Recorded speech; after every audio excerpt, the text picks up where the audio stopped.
गांव का एक छोटा सा घर जहां चारपाई पर सोहनलाल लेटे हुए थे। उन्हीं के पास में उनका बेटा सतीश बैठा हुआ था।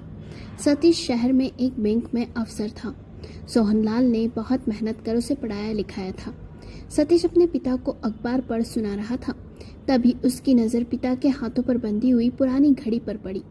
उसने हंसते हुए कहा, बाबूजी, ये घड़ी अभी भी संभाल कर रखी है। अब तो मोबाइल में भी टाइम देख सकते हैं आप। सोहनलाल ने घड़ी को धीरे धीरे सहलाते हुए मुस्कुरा कर जवाब दिया, बेटा, ये घड़ी सिर्फ समय नहीं दिखाती, ये मुझे याद दिलाती है कि समय किसी का इंतज़ार नहीं करता।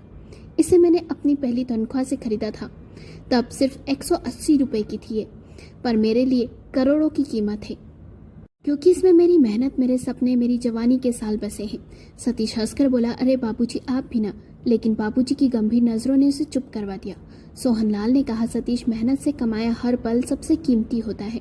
समय बीतता गया। कुछ साल बाद एक दिन गांव से चाचा का फोन आया कि सतीश को कि तुम्हारे पिता की तबीयत बेहद ही खराब है, वे अस्पताल में भर्ती है।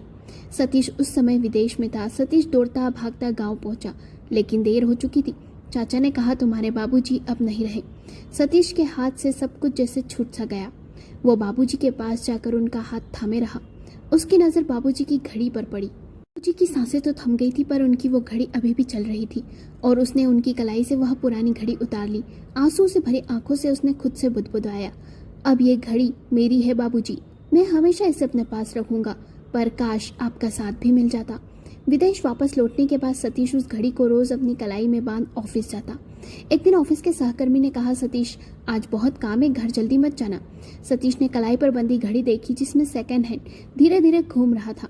उसकी आंखें भीग गई और उसने दृढ़ स्वर में कहा, नहीं, काम कल कर लेंगे, सुबह जल्दी आकर मैं अपने बेटे के साथ समय बिताऊंगा, वो मेरा इंतजार कर रहा होगा।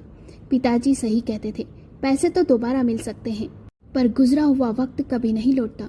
उस दिन से सतीश ने घड़ी को सिर्फ समय देखने के लिए नहीं, बल्कि अपने पिता किसी की याद रखने के लिए पहना, क्योंकि उसे पता था समय और इज्जत दोनों संभाल कर रखना जरूरी है, वरना जिंदगी हाथ से निकल जाएगी। माँ बाप हमें सिर्फ जीना नहीं सिखाते, बल्कि समय की असली कीमत भी समझाते हैं। पैसे दोबारा कमाए जा सकते हैं, लेकिन गुजरा हुआ वक्त और खोए हुए अपने कभी वापस नहीं आते। कहानी पसंद आई हो तो वीडियो को लाइक करें, शेयर करें और चैनल को सब्सक्राइब करें और कमेंट करके बताएं कि आपको ये कहानी कैसी लगी। तो मिलते हैं अगली कहानी में।